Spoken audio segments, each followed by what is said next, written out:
Welcome to Summit Research Tech Shorts, and we have a interesting, cool product. It's the SVC1, also known as a VPC, and we have Tim Collins with us from Digivac. Hello. Obviously fixing my mistake. And Tim, tell us about this product and what we're about to do today with it.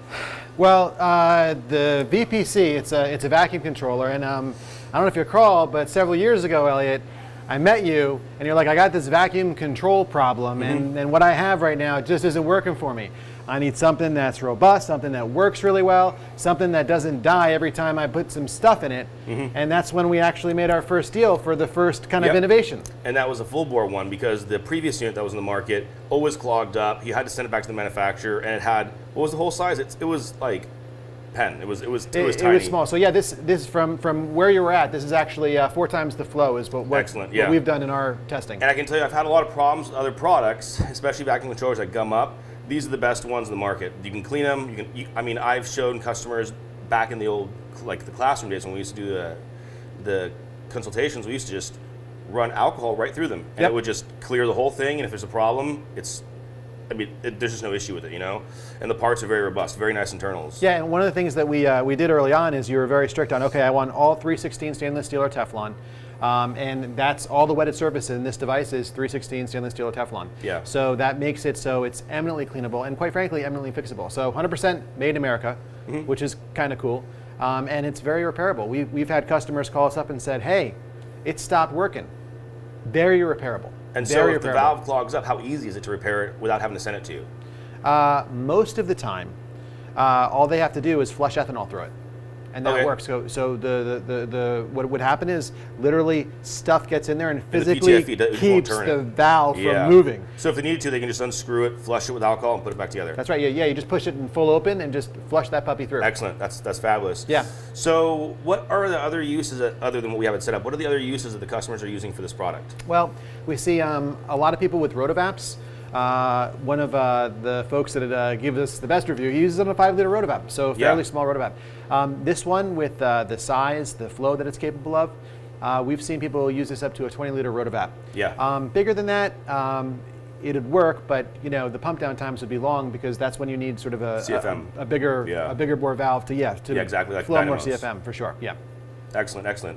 So here we have it set up with the IDP pump. Just a basic setting here and a trap on a bottle just so we can keep everything nice and dry without having any splashing going on here, and we want to protect this unit. So in theory you could use a bottle top for filtering and then just go to a trap. But we just have a trap here in place because it prevents any liquids from getting up to the top. You want to try and play with it? Let's do it. Great. So we're going to regulate vacuum at 420. That's a nice number. Yeah, factory setting, right? Yeah. And we're just going to use water to show it regulating vacuum. Pretty neat. Yep. And we could even make it go slower if we want. Just raise the pressure. So if we were to raise this to something like atmosphere, it would literally flow it much slower because it's all about pressure differential. Is how this fluid is moving. Okay.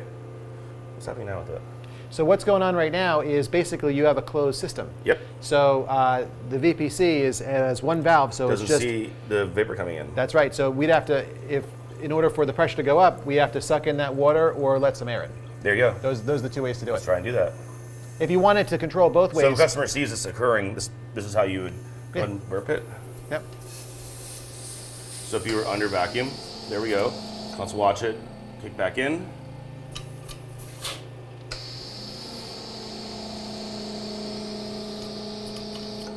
And we want to get back to vacuum, since now we're there.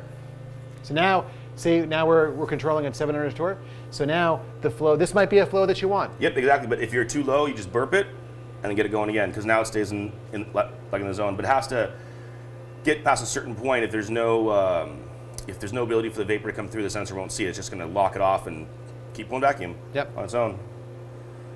Yes, it's much lower. It's really nice.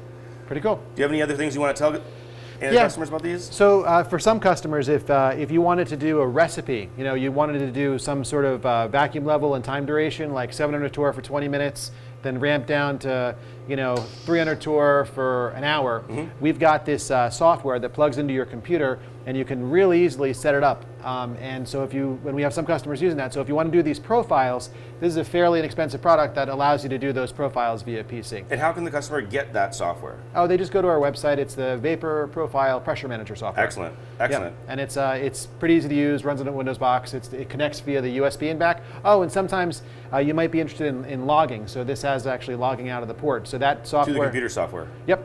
Great. And then I can tell you, since I've had this product, I have had the best customer experiences with it compared to anything else in the market. It works really, really well. I mean, I'm super satisfied with it. So I'm sure that all the other customers will be as well. Yes. Thank you, Tim, for coming and showing us. You bet. Thanks.